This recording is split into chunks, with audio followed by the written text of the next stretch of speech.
अस्सलाम वालेकुम dear students of first year class. जैसा कि आपको मालूम है कि इस चैनल पर हमने फर्स्ट ईयर क्लास की न्यू सिंटेक्स बुक बोर्ड को स्टडी करने की एक सीरीज स्टार्ट की है, जिसमें हमने स्कोप ऑफ फिज़िक्स और फिज़िक्स की ब्रांचेस को कवर किया था पिछली वीडियोस में। अगर आपने वो वीडियोस नहीं देखी हैं तो डिस्क्रिप्शन बॉक्स में उनका लिंक है, उसे ज़रूर चेक कर लें।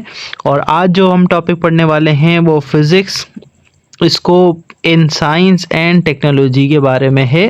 Physics scope in science technology in society का मतलब ये कि फ़िज़िक्स का क्या किरदार है साइंस में, टेक्नोलॉजी में और हमारे माशरे में।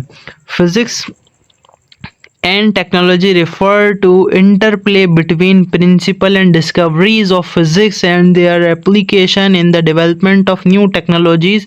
Physics is a fundamental science that provide the underlying knowledge and understanding needed to develop new technologies and products. इसमें ये बताया गया है कि फ़िज़िक्स और टेक्नोलॉजी जो है वो दोनों एक साथ साथ काम करते हैं। फ़िज़िक्स हमें बुनियादी असूल समझने में मदद देती है और उसकी मदद से जो हम नई टेक्नोलॉजीज़ में डेवलप कर पाते हैं, बहुत सारी एडवांसमेंट होती है टेक्नोलॉजीज़ में, वो फ़िज़िक्स के असूलों की मदद से ही होती है। तो फ़िज़िक्स जो है वो हमें बुनियादी साइंस समझने में मदद देती है और उसकी वजह से हम मुख्तलिफ़ चीज़ें बना पाते हैं। In modern world, physics continues to play a critical role in shaping our lives through the development of new technologies, including renewable energy sources, medical technology, and computer technologies. The study of physics is essential for understanding underlying principle behind these technologies and for developing new technologies in future. जदीद दुनिया में जो physics एक बहुत ही अहम किरदार अदा करती है हमारी ज़िंदगियों में। जो भी नई टेक्नोलॉजीज़ हम इस्तेमाल कर रहे हैं उसे बनाने में, और जो तवानाई के नए ज़राए हैं उन्हें दरियाफ़्त करने में, और कंप्यूटर में बहुत सारी टेक्नोलॉजी जो है वो फ़िज़िक्स की मदद से आई है, और मेडिकल की फ़ील्ड में भी जो एडवांसमेंट हो रही हैं वो भी फ़िज़िक्स की बदौलत ही पॉसिबल हुआ है। अच्छा, फ्यूचर में बहुत सारी चीज़ें जो हम फिज़िक्स की मदद से पढ़ पाएंगे वो है new technologies that all of us use every day, from solar panel technology to wind turbine engineering design and the creation of new alloy and polymers. जो नई टेक्नोलॉजीज़ हम इस्तेमाल कर रहे हैं हमारी रोज़मर्रा की ज़िंदगी में, जैसा कि सोलर पैनल, जैसे कि धूप से हम रोशनी हासिल करते हैं सोलर प्लेट्स के ज़रिए, ये वाली टेक्नोलॉजी, और हवा से जो हम बिजली बनाते हैं जिसे हम विंड टर्बाइन कहते हैं, और मुख्तलिफ इंजन्स वगैरह जो इंजीनियरिंग के डिज़ाइंस वगैरह हैं वो भी फ़िज़िक्स की बदौलत ही पॉसिबल हुए हैं। And creation of new alloys and polymers, यानी कि जो नए अलॉयज़ हैं, अलॉय कहते हैं दो मेटल्स से मिलकर एक नया मेटल बनाते हैं, उसे हम अलॉय कहते हैं। और पॉलीमर्स बहुत सारे मॉलिक्यूल्स जब मिलकर एक मतलब चेन ऑफ मॉलिक्यूल्स एक बड़ा कॉम्प्लेक्स मॉलिक्यूल बनाते हैं, उसे हम पॉलीमर्स कहते हैं। तो इस तरह से मटेरियल्स बनाए गए हैं पॉलीमराइजेशन के ज़रिए। ये न्यू टेक्नोलॉजीज़ हैं जो हम डेली लाइफ में यूज़ कर रहे हैं। Nuclear physics which has given us nuclear power and nuclear medicine which has open new avenues of medical treatment for disease like cancer.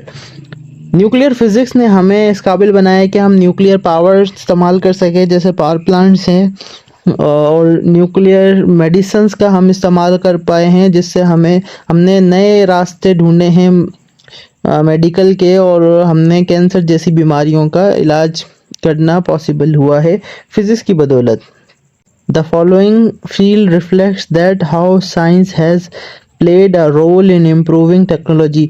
नीचे दी गई साइंस की फील्ड से हमें ये पता लगता है कि फ़िज़िक्स ने किस तरीके से अहम किरदार अदा किया है टेक्नोलॉजी को बेहतर बनाने में।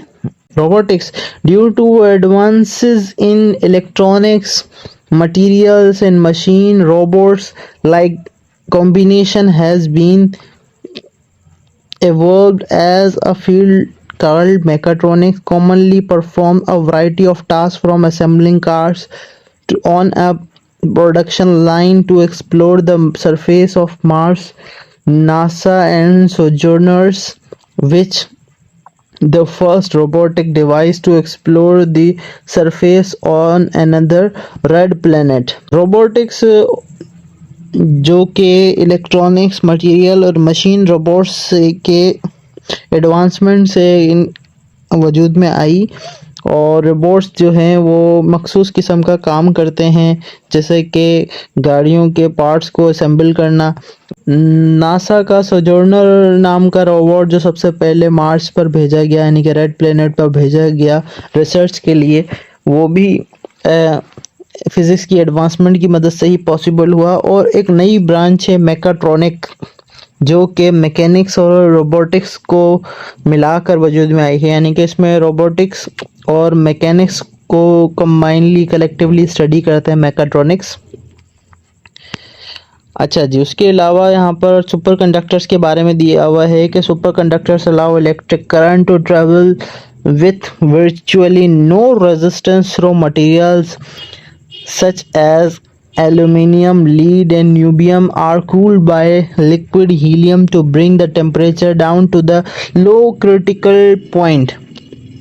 सुपर कंडक्टर्स जो जिसमें इलेक्ट्रिसिटी फ्लो होती है और उसमें कोई रेजिस्टेंस नहीं होती है, कुछ मटेरियल्स होते हैं जिसे हम एल्यूमिनियम, लीड, नियोबियम को बहुत ठंडा करते हैं लिक्विड हीलियम के थ्रू, ताकि वो क्रिटिकल पॉइंट तक पहुंच सकें। क्रिटिकल पॉइंट वो टेम्परेचर है जहां पर किसी भी मटेरियल की इलेक्ट्रिकल रेजिस्टेंस जीरो हो जाती है। When super conductor is expose to a magnetic field it can exhibit a range of interesting behaviours. जब सुपर कंडक्टर को मैग्नेटिक फील्ड में रखते हैं तो ये बहुत ही दिलचस्प तरीके से बिहेव करता है। सुपर कंडक्टर में मैग्नेटिक फील्ड स्टोर हो जाती है और इसे हम कंट्रोल भी कर सकते हैं, और बहुत सारी एप्लीकेशंस हैं